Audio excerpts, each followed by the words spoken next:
Hi guys, welcome to this presentation on introductions. Some of you may have already written your introduction for your descriptive paper in last week's module and last week's work. And if you have, that's great. I just want you to take this introduction presentation and maybe rewrite or revise.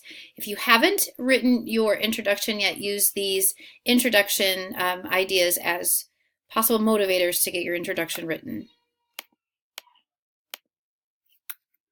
All right, so first of all, what goes into a good introduction? You can kind of read over these on your own, but essentially the idea is in an introduction you want to grab your reader's attention. You want to get them from whatever world they're in right now into the world of your paper, and so this introduction acts as kind of a bridge. It allows you to transport the reader from their world into the one that you've created. Another thing about a good introduction is that it absolutely has to include a thesis statement.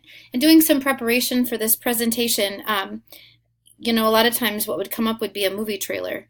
And so if you think about a movie trailer as a way to introduce a movie, obviously it's action-packed, it's exciting, but yet at the same time you kind of get a hint as to what that movie is going to be about. So that's kind of the same idea in an introduction.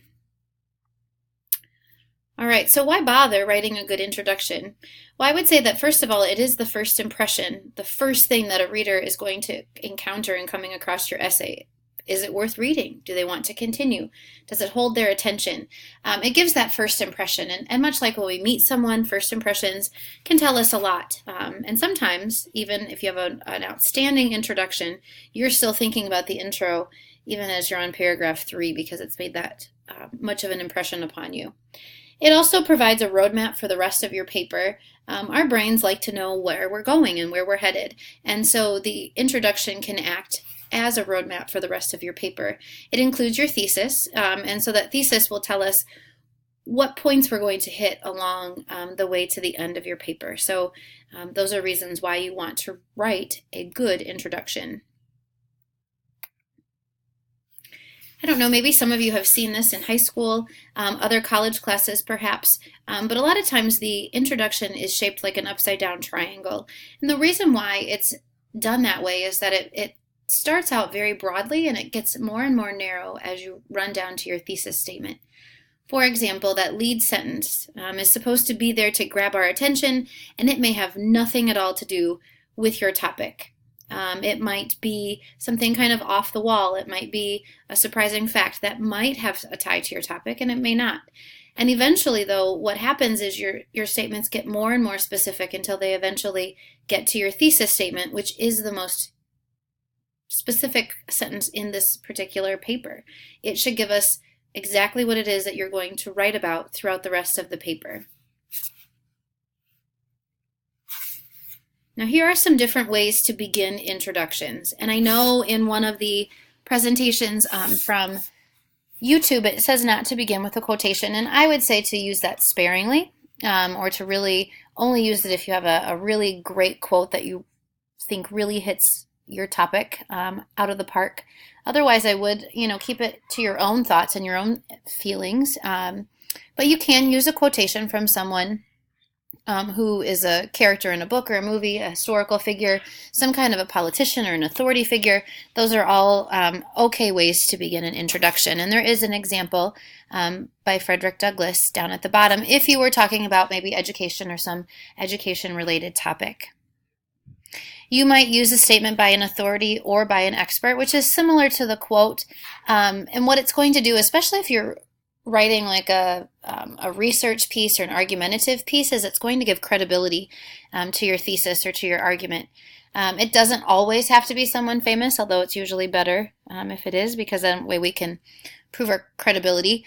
And by famous, I mean someone well-known or an expert. I probably wouldn't pick my classmate sitting next to me, or I probably wouldn't pick my aunt or my uncle to quote, but someone who has some credentials, who's some kind of expert on that particular topic is probably a good idea. Another way to begin an introduction is with a surprising fact or a statistic, and there's one there that I wrote about a possible essay that a memory that I had about baling hay at my grandparents' house. And so one of the ways to begin with this fact as to how many hay bales there actually are. And then eventually I would narrow down to that idea that this was a really memorable day for me. You could use a rhetorical question. Rhetorical question means one that you're not expecting an answer to. It's out there, it's hypothetical, possibly could go both ways. Maybe it's a discussion type of question. And you can see in the example that's listed there that they're not expecting you to have an answer to those questions. It's kind of a way to grab your attention and get you into the topic.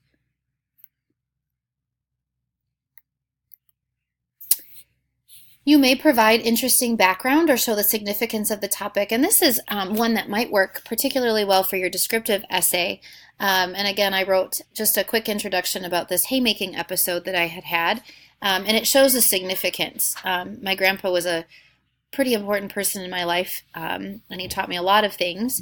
And so that kind of brings back the significance. This is why I'm telling this story. So in your descriptive paper, why is it that you're describing this particular place? Maybe if you're in the narrative paper, why is it that you're telling this particular story? If you're in the how-to, why is it that you picked this particular topic to teach us about? Or persuasion, why are you persuading us of this particular topic? And so what is the significance? What's the so what? You can also use figurative language. Use a simile or a metaphor to catch us off guard maybe, and even get us into the topic in that way. You could use personification. You could use an allusion. So there's lots of ways that you can grab our attention using figurative language. And then one of the last ones is to use description, which for your essays you are describing. So I'm not sure that this is a great way to begin your descriptive paper necessarily, but it would work for other types of essays. And again, this is a descriptive paragraph that I had written about haymaking. And so as you can see, there's just some examples of description. The sensory imagery is in there. Some personification as well, but it uses description to get us into the topic. And so the thesis in this particular one would be that haymaking had begun, and so then we are led into what's going to happen in the rest of the essay. These three, you could use an anecdote. Anecdote means story, and I know they talk about that one in the Schmoop, the video that you watched, hopefully. You could use a contrast. Contrast means, your thoughts about a topic are actually not really what you think. And so here we might think of haymaking as hard work, but actually it's not as bad as what it seems. So that's that idea of contrast. And if you're funny, which I am not, you can use humor. So get us to laugh, maybe, but in an appropriate way, obviously, to use humor. So similar to the what not to do in an introduction, just as a quick reminder, you should not begin with an announcement. So don't ever start with this essay we'll discuss or I'm going to tell you about. Those are all bad ways to begin intros. Don't use an apology. Be really confident in what you're saying. Even if you're not confident, don't tell us that you're not confident. Pretend that you are confident. And then avoid overused expressions. Those are sometimes called cliches. And you don't want to have a cliche start your essay. Use something fresh and new. Qualifiers are sometimes dangerous. Anytime you say really or definitely or very, they're unnecessary. It's a little wordy, so get rid of any of those qualifying words that you might have in your introduction. And also, just kind of a tired way of beginning is that dictionary definition. It's been used a lot. Some people would put questions in here, so not to start with questions, that it's kind of an overused method of introductions and quotes. Some would also say they would caution to not go to that all of the time. Maybe start a little bit differently to kind of freshen it up a little bit.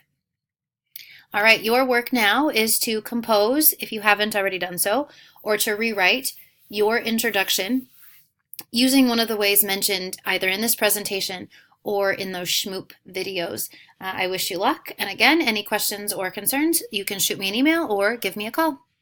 Good luck.